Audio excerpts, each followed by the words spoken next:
Somewhere in the back chambers of my childhood memory bank, I remember my father claiming that our family can be traced back to Christopher and John Wright of the gunpowder plot. Now that goes back to 1605 when Guy Fawkes and a bunch of his cronies tried to knock off King James I of England by blowing up the House of Lords. It was a wow factor in my childhood.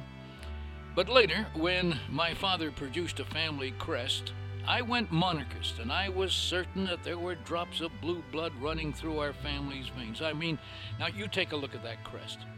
There's the guy I saw in all those Errol Flynn round table movies. You know, the Sir Somebody with the red scarf belonging to the lady in the stands who always sat next to that mean Maine royal dude. Hell, I was dreaming castle and moat material for years, until I discovered girls. Now, flash forward 76 years. While flying to England, the childhood royal what-ifs return, and I'm thinking, Sir Boomer has a nice ring to it. Audrey suggested the Duke of Dorkville.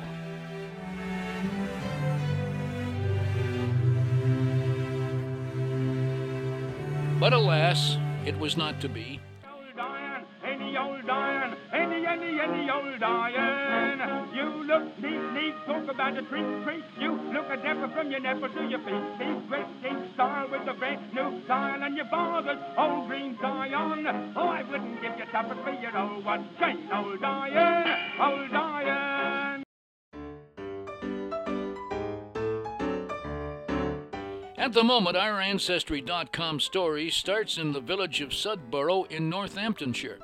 My great-granddaddy brought up his family of 6 in this cottage on the outskirts of the village.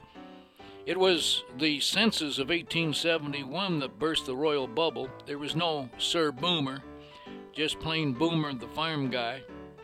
This cottage also housed 5 other families, all agricultural laborers. And in those days, that was about the lowest ranking in the labor force that worked the big estate farms. It received about 10 shillings a week, plus lodgings, like this cottage, for a rent of 1 shilling, some beer and cider, and in this case, a small garden to grow veggies.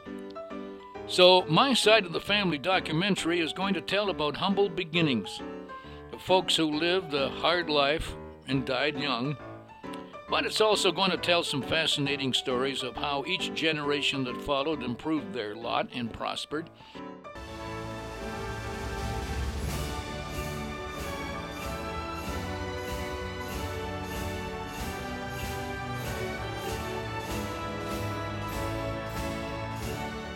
Now, as for my royal childhood dreams, I'm not going to give up. I'm still researching, and maybe, just maybe, way back when, a royal rascal passing by dropped his armor to dance the hanky-panky in a haystack with a female family farm member, and as a result, a little Boomer was born on the wrong side of the blanket. Who knows?